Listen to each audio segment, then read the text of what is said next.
Hey, hi, Lisa Marie here. We are continuing to read in our book, The Bariatric Code by Dr. Stephen Reyes.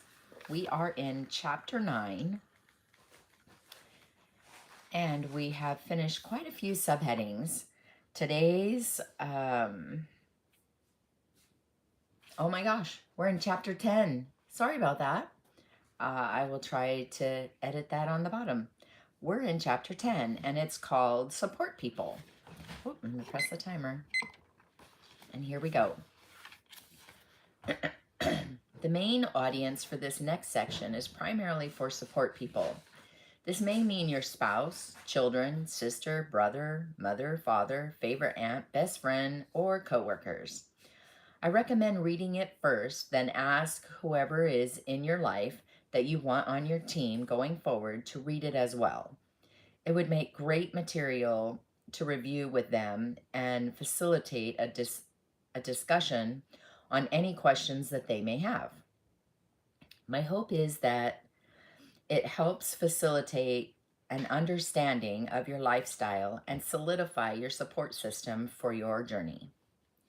Expectations of others for family, friends, and your support people. As a support person, you have expectations of your own.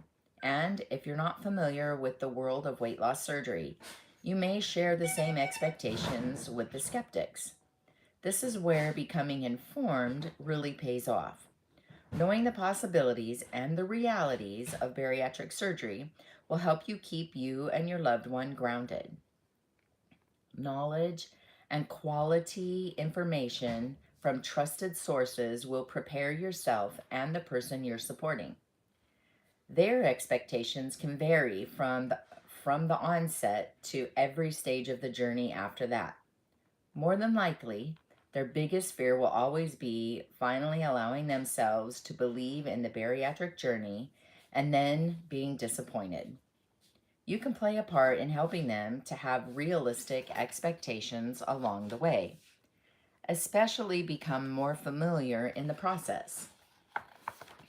We're confident that being knowledgeable about some of these aspects will help you make sense of them as they happen. It is a great thing when a patient knows someone else who has been successful with weight loss surgery. They've been able to watch them incorporate new habits and lifestyle behaviors and witness them lose weight at a rapid pace.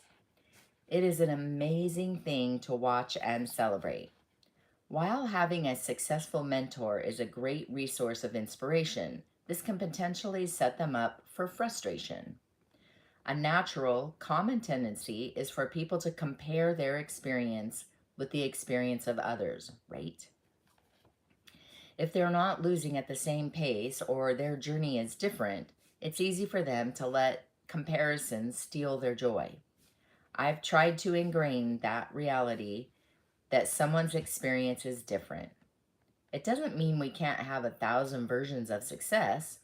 I also remind people that obesity is a complex disease. There are numerous factors at play, and your factors are going to be different than the person next to you. Every patient profile differs in this way. It's true that there are commonalities, but there are many things unique to the individual. It's important that support people are aware of these things. Ooh, the next subheading is being safe. Being safe. A big part of the role as a support person is allowing the patient to express frustration as well as being beside them with the victories they experience along the way. Being safe for them to express what's going on with them emotionally is an incredible asset for them to have. Agreed. This means you're not responsible for fixing their issues. You just need allow for it, not get in the way, and let them experience it. The last thing you want to do is tell them not to feel that way, quote unquote. When any of us experience the dismissal of our emotions, it feels invalidating. Anything you can do or say to not be dismissive of their experience frees them to continue to express what's going on with them. Believe me, you want this. It also conveys the message that they're okay and that you're on their team.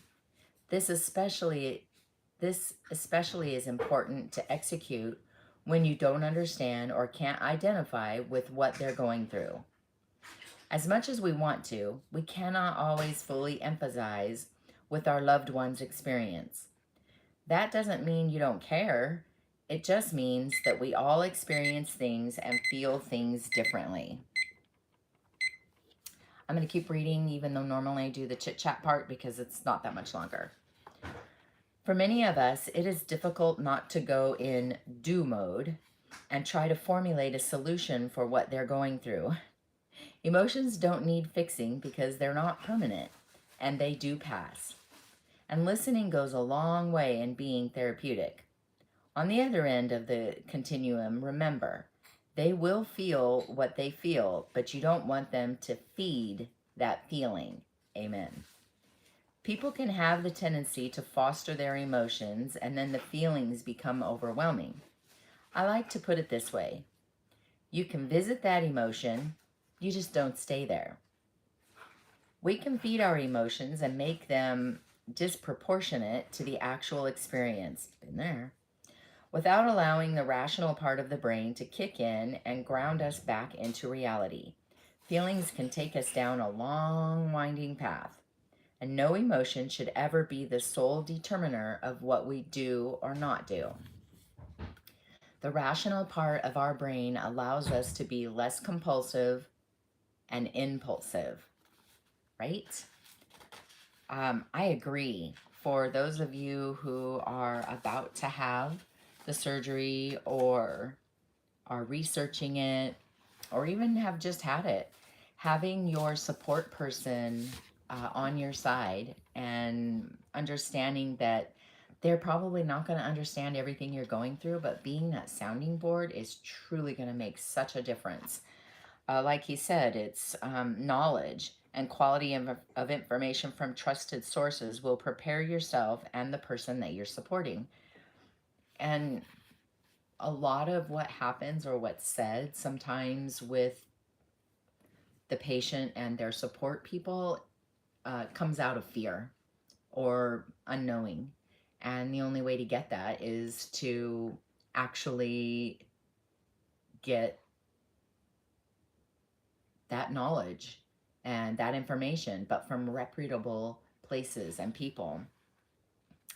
I also like that he did point out that it is a great thing when a patient knows someone else who has been successful with the weight loss surgery. But you, as a support person, need to be aware that they may then go into the comparison phase. And we all do it, especially women. We compare ourselves to others and why it's not the same as what they have experienced. And that's because we're all different. Our bodies are different, our journey's different, our insides heal differently, our outsides heal differently. It's all completely different. And that's what he said. Every patient profile differs in that way. The being safe part. Oh, yeah. The last thing you want to do as a support person is to say to them, oh, don't feel that way. Or, no, you don't feel that way. Because feelings are feelings and they are valid. But like he said, you can visit the emotion, you just don't stay there.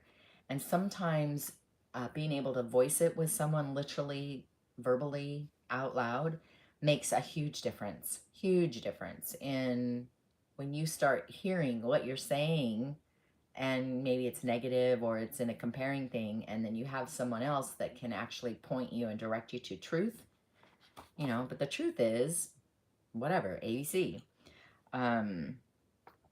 But believing that you can just be there and not be dismissive of anything, any part of what they're going through, it will help you. It will help you be a better support person, and it will help you be